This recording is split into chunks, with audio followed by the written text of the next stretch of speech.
एक गरीब आदमी बद्दू रात के वक्त वो कहीं बेचारा सुबह से चला था, मदीने पहुंचते उसे रात हो गई। उसने डरते हुए ना खैमा ही बाहर लगा लिया। जहां रात हुई ना, आधी रात हो गई, 1-2 बजे समझ ले पहुंचा मदीने, तो उसने बाहर ने खैमा लगा लिया। बीवी उसकी उम्मीद से थी, बच्चे की विलादत का वक्त करीब आ गया, बीमार हो गई, उसने खैमा लगाया। बीवी अंदर है, हजरत उमर फारूक गश्त पे थे रात को, साथ एक गुलाम था। हजरत उमर फारूक रज़ी अल्लाह ताला अन्हु कहने लगे वो आग जल रही है थोड़ी सी, पता करो कौन है।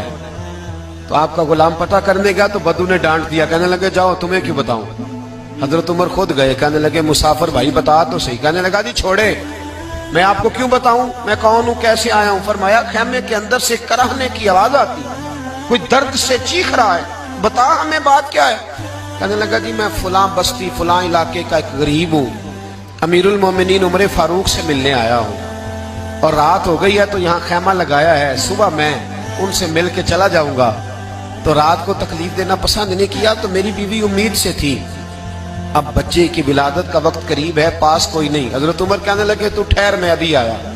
चेहरे पे नकाब है, उसे बताया नहीं मैं ही अमीरुल मोमिनीन। उमर दौड़े गए, अपनी जौजा से कहने लगे अगर तुझे बहुत बड़ा अजर मिल रहा हो तो हासिल करेगी। क्या करूंगी, तो कहने लगे चल फिर मेरे साथ, बहुत बड़ा अजर है। एक दोस्त के यहाँ विलादत का वक्त है, जरूरत की चीजें साथ ले लो। उस औरत ने थोड़े दाने ले लिए, घी ले लिया। हजरत उमर से कहने लगी लकड़ियां इकट्ठी कर ले। अमीरुल मोमिनीन, काउंसलर की बात नहीं बता रहा, मैं आपको एमपीए की बात नहीं बता रहा, एमएनए की बात नहीं बता रहा, जो 10 गांव को मिला के चेयरमैन बना उसकी बात नहीं बता रहा, उसकी बात बता रहा हूं जो 22 लाख मुरब्बा मील का हुक्मरान है।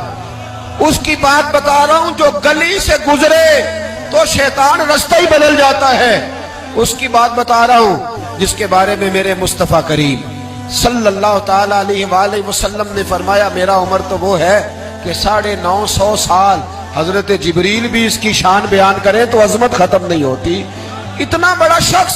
हजरत उमर ने लकड़ियां इकट्ठी की, ईंटों का रोड़े लेके चूल्हा बनाया, पहुंच गए।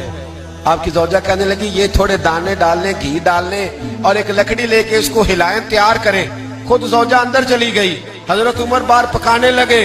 वो बद्दू कहता है मैं इस तरह का उनके साथ बिहेव करने लगा जैसे को किसी चौकीदार के साथ नहीं करता। ओ मुसलमानों, ओ मेरे रसूल के गुलाम अजीजो, हजरत उमर फारूक, वो गुलाम कहता है मैं उमर से कहता, मैं कहता गुलाम पानी ला, तो उमर दौड़ के पानी लाते। मैं कहता तुझे घी पकाना भी आता है, पहले भी कभी पकाया है? तो उमर फरमाते कोशिश तो कर रहा हूं। मैं कहता पहले भी कभी तेरी बीवी ने ये काम किया है? तो हजरत उमर कहने लगे मुझे याद नहीं, पूछ के बताऊंगा। कहते क्या रंग था, क्या अंदाज था, क्या मुस्तफा की तरबियत थी, क्या अंदाज हुजूर ने सिखाए गुलामों को। ये किस तरह का अमीर है कि ये हंडिया पका रहा है, फूंके मार रहा है एक गरीब के लिए, देहाती के लिए जिसे जानते भी नहीं। अंदर उस शख्स की बीवी के यहाँ बेटा पैदा हुआ तो हजरत उमर की बीवी अंदर से बोल के कहने लगी अमीरुल मोमिनीन मुबारक हो, आपके दोस्त के यहाँ बेटा पैदा हुआ है। जब कहा ना अमीरुल मोमिनीन मुबारक हो, तो वो शख्स कहता है मेरे हाथ कांपने लगे और मैं इस तरह दौड़ा कि मेरी पगड़ी गिर गई। मैं दौड़ा तो उमर ने बुलाया, कहा किधर जा